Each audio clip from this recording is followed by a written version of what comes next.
How to stay poor forever, a la Alex Hormozi. We got to talk about Jerome Powell, Fed President Mester.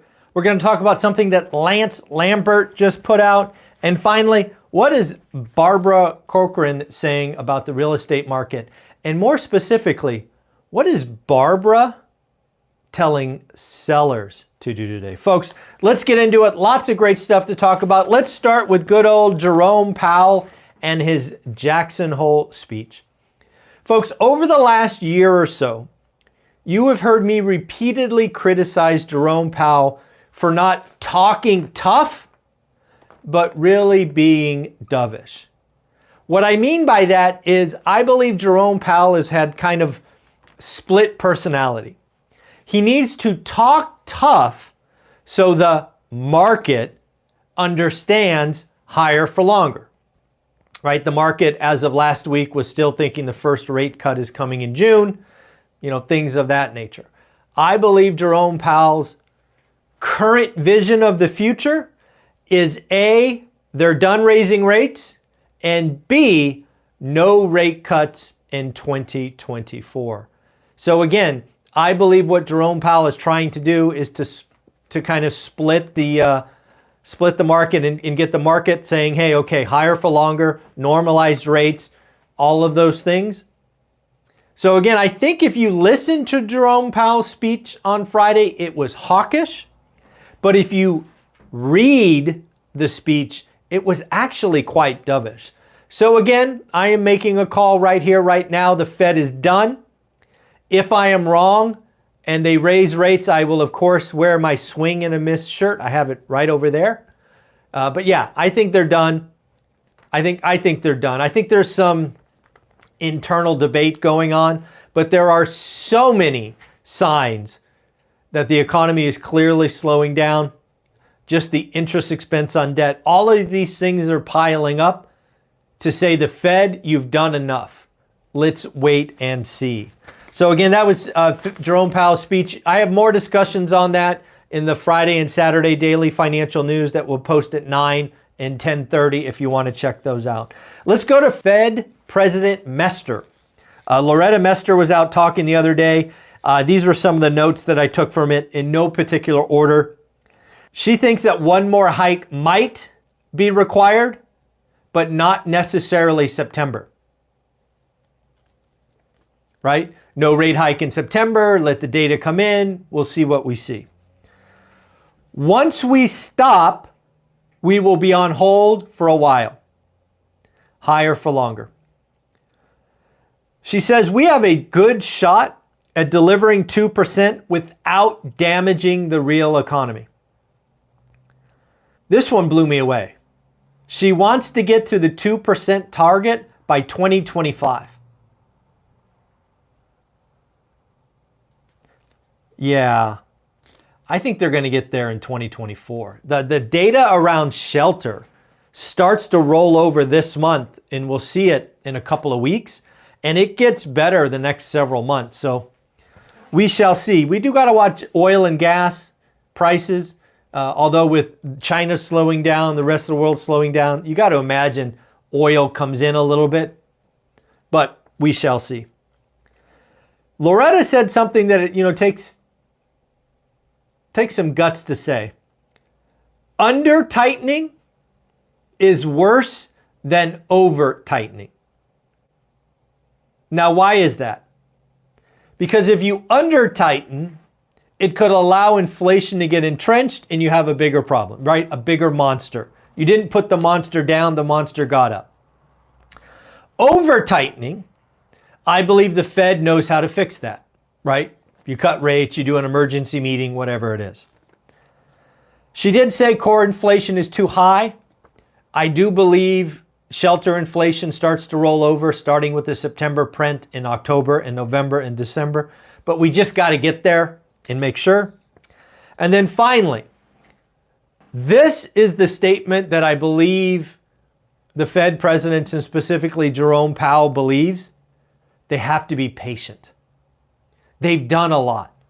Frankly, I believe they've done enough. But unquestionably, they've done a lot. So they need to be patient. They can't overreact to one number. They can't overreact to CPI going from 3 to 3.3, for example, last month. There's a lot of stuff going through the economy that they need to be patient for. So again, Fed President Mester, Loretta Mester, kind of articulated what I think is, hey, we're gonna sit on the sidelines for a little bit. We're gonna see what's going on. We will raise if we have to, but we don't want to. That is my opinion of what is going on at the Fed. How about Lance Lambert? Lance Lambert is an amazing writer in Fortune. He is a wonderful follow on Twitter, News Lambert. And more specifically, he comes on this channel every Thursday to give us his insights into housing. And over the last 24 hours, at least for me, I've seen them, last 24 hours, Lance has taken the 40 largest metro markets and done something amazing. He's basically created 3 tiers, right? The Case-Shiller number that we get is kind of the middle of the market, right? I think it's like 35 to 65% of the market, right? It's the middle or the median. What Lance did, which was genius, is he went out and got the low end and the high end to complement the complete picture. The S&P or Case-Shiller numbers that are reported monthly are the middle. But if you watch this channel, you know that's the housing market today is very different. We have a low-end market, entry-level, first-time home buyer that's never been more scarce, lack of inventory, and plenty of demand. And we have a luxury market, which is always an optional buy, that they don't have to have a luxury home, that is ice cold. Lance Lambert did that analysis for the top 40 markets, and lo and behold, we were right. The low end is on fire, the high end is ice cold. Please go to his Twitter feed, News Lambert, check out the charts. They're amazing. It's like, we got it right again. So check it out. See if one of your markets is in the top 40. Lance, if you watch this, great job. That's the kind of analysis we need. That is housing, housing, housing. It's not just some amorphous number. It is the entire market. Great job. Barbara Corcoran. I always mispronounce that. Barbara, Shark Tank. She has a great book, by the way. She may have written a couple of books. I read one of her books. I wish I remember the title, but anyways. She has come out and basically said repeatedly that, hey, once rates come in, housing prices are going up. I don't need to repeat that. Barbara's advice for sellers? Get this. Barbara is telling sellers, you should wait until next spring. Don't sell now. Don't list now. Wait to next spring. Let interest rates come in and you will get more for your house as demand explodes. Now we're telling sellers in a market with no inventory not to list. The housing market is broken. Folks, do me a favor. I have seen on Instagram a very interesting statistic quoted for BlackRock, but I can't source it. I don't know if this is fake data. People are repeatedly posting something that says, hey, if rates go down 1%, 5 million demand come on the market. If rates go down 2%, 10 million come on. I don't know. I can't find the source. I spent an hour trying to Google search this, or search on Google. If anybody can find an article or a link to the source where BlackRock says that, I would love to see it. I would love to see that analysis. Because as of right now, I have to put that in the fake news category because I don't have a source, right? It's like, it sounds too good to be true. I don't know. But if you have a data, I would love to see that information. All right, good old Alex Hormozi. We will do that next. But first, let's congratulate a couple people for getting their golden tickets. KC, congratulations for getting your golden ticket. Your card will go in the mail. And Scott, here is your golden ticket. Your card is going out in the mail. What are these golden tickets?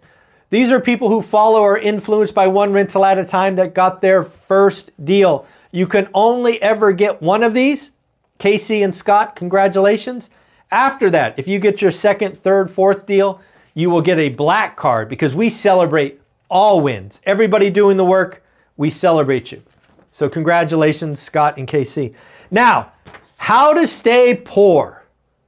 This is a tweet from Alex Hermosi. I want to thank Jen for sending this to me. Jen, wonderful. Thank you for thinking of me.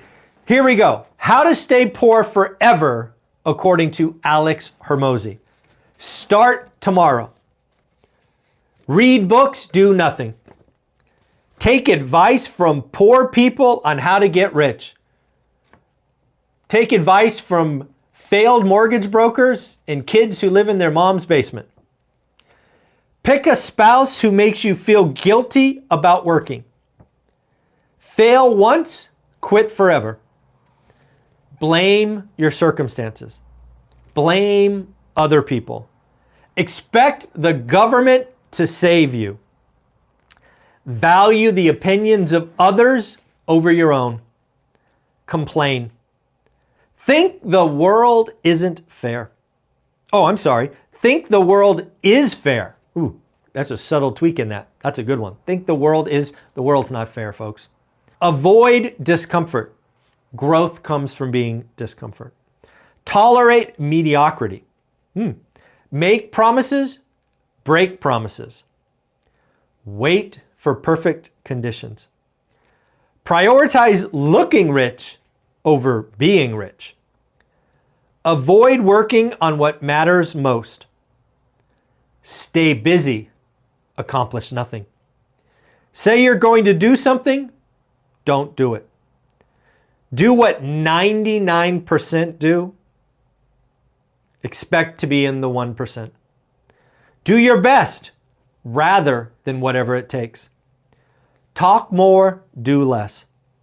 Start something new today, start something new tomorrow, repeat. Make mistake, repeat mistake. Excuse me. Find something that works, stop doing it. Assume you're always right. Always take it personally, then get emotional. Increase your income. Increase your expenses even more. Stay undecided. Compare yourself to people poorer than yourself to feel better. Do what everyone else is doing. Expect to get something different.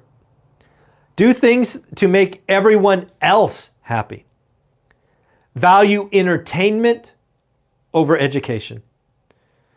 Show up late or not at all. Never prepare. See someone make a mistake, do the same thing. Think that someone has to lose money for you to make money. Believe what people say more than what they do. Folks, that is how to stay poor from Alex Hermosi. That is on X or Twitter. Go check it out. He is a wonderful follow.